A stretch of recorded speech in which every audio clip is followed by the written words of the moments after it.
Hey guys, so dynamics. What are dynamics? What does it mean and how do you use them? Dynamics for drummers is really just finding the volume and the difference in volume between one note and another. Maybe like playing a left hand very soft, a right hand very hard.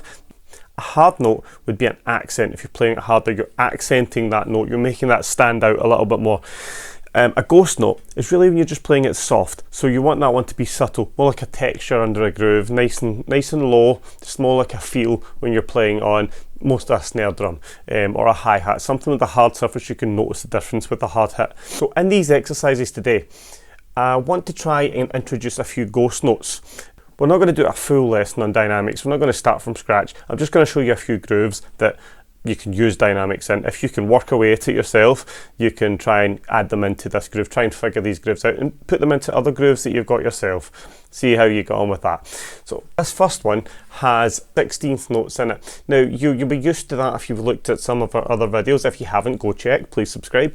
And the 16th notes here are mostly snare drums. The snare drums you're adding in, a lot of them will be ghost notes, so I'll put the notation on the screen, have a look, see if you can figure it out. The ghost notes look slightly different than the normal accented notes. The accented notes in these ones are really just the backbeat on 2 and 4, i.e. 1 and 2 and 3 and 4, and that's your accented notes. We're not really marking accents on this, it's more about trying to understand what a ghost note looks like and how to play it differently from your normal notes.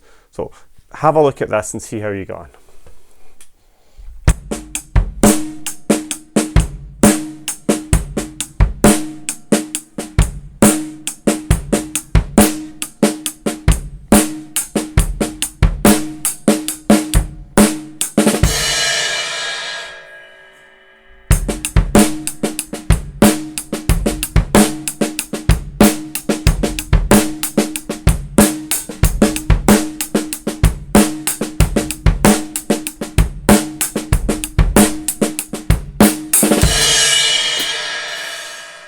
Now these could sound really funky, really cool, and add a lot of texture to your playing, a lot of feel when you compare it to other drummers who are just playing backbeats and bass drums.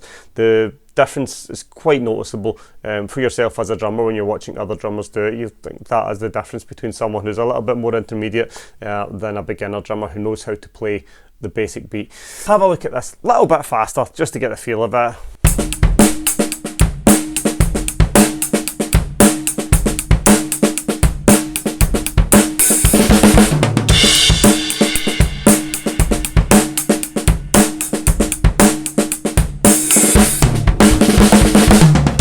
That's it. That's all I've got for you today.